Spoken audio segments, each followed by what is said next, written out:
Hi ஃப்ரெண்ட்ஸுங்க, காலையில் இன்றைக்கி எங்கள் வீட்டில் சேமியா உப்புமாவு.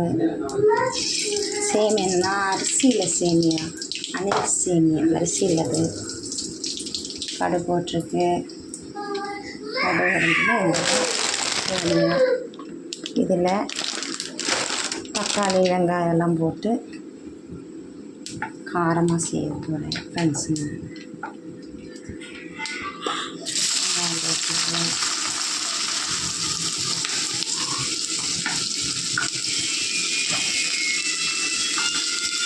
இதை வந்து நல்லா வதங்கின அப்புறம் நம்ம பச்சை மிளகு போட்டுக்கலாம்.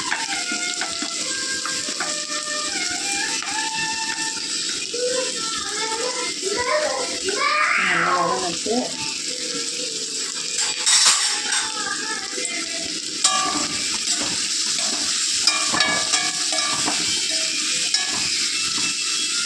கொஞ்சம் உப்பு போட்டுக்கலாம். உப்பு போட்டால் சீக்கிரம் வதங்கிடும்.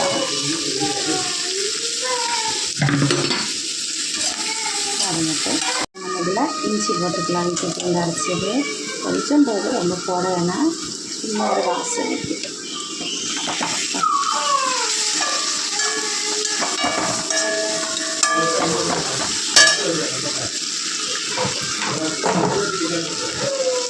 நம்ம இதில் தக்காளி போட்டுக்கலாம். நல்லா மசாலா தக்காளி நல்லா கலராமல் ஆகிட்டு நல்லா இருக்கும்.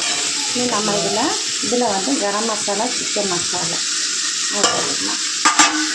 ஒரு சொட்டு மஞ்சள் தூள் வேறு எதுவும் போட வேணும். அப்படியே நம்ம இதை மூடி வச்சு கொஞ்சம் தக்காளி நல்லா வேணுட்டு ரெண்டு நல்லா கொல ஆன அப்புறம் நம்ம எடுத்து ஒரு 2 கிளாஸ் தண்ணி, ரொம்ப ஊற்றக்கூடாது, 2 கிளாஸ் தண்ணி ஊற்றி கொதிக்க வச்ச அப்புறம் சேர்ந்து போட்டுக்கலாம். நம்ம முட்டையும் போட்டு செய்யலாம். வெள்ளிக்கிழமை நாங்கள் முட்டை கழிச்சு சாப்பிட மாட்டோம், அதனால முட்டை எல்லாமே வரலாம். அப்படியே வச்சு நல்லா வேகத்தில் 2 தக்காளி நல்லா கொலான்னு ஆகணும். அப்போ தான் நல்லாயிருக்கும். நம்ம நல்லா வெந்துச்சு. அதில் தண்ணி ஊற்றிக்கலாம். ரொம்ப வேணால் ரொம்ப குழம்பு போயிடும். ஏன்னா இதில் வந்து அரிசியில் செஞ்சது, அதனால் நம்ம இது தண்ணி கொஞ்சம் பார்த்து தான் ஊற்றணும்.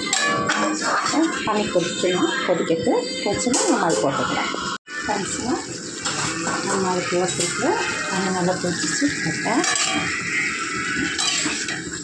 கொஞ்சம் லைட்டாக திருப்பி போட்டுக்கலாம்.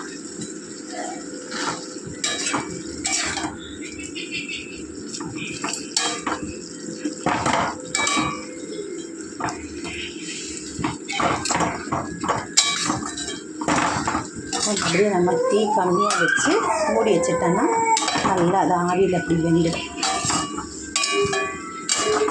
ரொம்ப தண்ணி ஊற்றினா கொலான்னு ஆகிடும். தண்ணி கொஞ்சம் கலந்து தான் ஊற்றணும். நம்ம அப்படியே நம்ம மூடி வச்சோம்னா அந்த ஆவியில் வந்துடும். அது கூட நம்ம தேங்காய் சட்னியும் வச்சு சாப்பிடலாம். நாங்கள் எவ்வளோ தான் சாப்பிட்டோம். அவ்வளோதான் ஃப்ரெண்ட்ஸுங்க. கொஞ்சம் நேரம் அப்படியே இருக்குது, தீ கம்மியாக வச்சு அவ்வளோதான் ரெடி ஆகிடுச்சு. கரெக்டாக இருக்க பார்த்தீங்கன்னா தண்ணி கரெக்டாக இருக்கணும். அதே மாதிரி துருன்னு இருக்கணும். அப்போ தான் நல்லாயிருக்கும். லைக் பண்ணுங்கள், ஷேர் பண்ணுங்கள், சப்ஸ்கிரைப் பண்ணுங்கள் ஃப்ரெண்ட்ஸுங்க. எனக்கு பாய் ஃப்ரெண்ட்ஸுங்க. அடுத்த வீடியோவில் பார்க்கலாம்.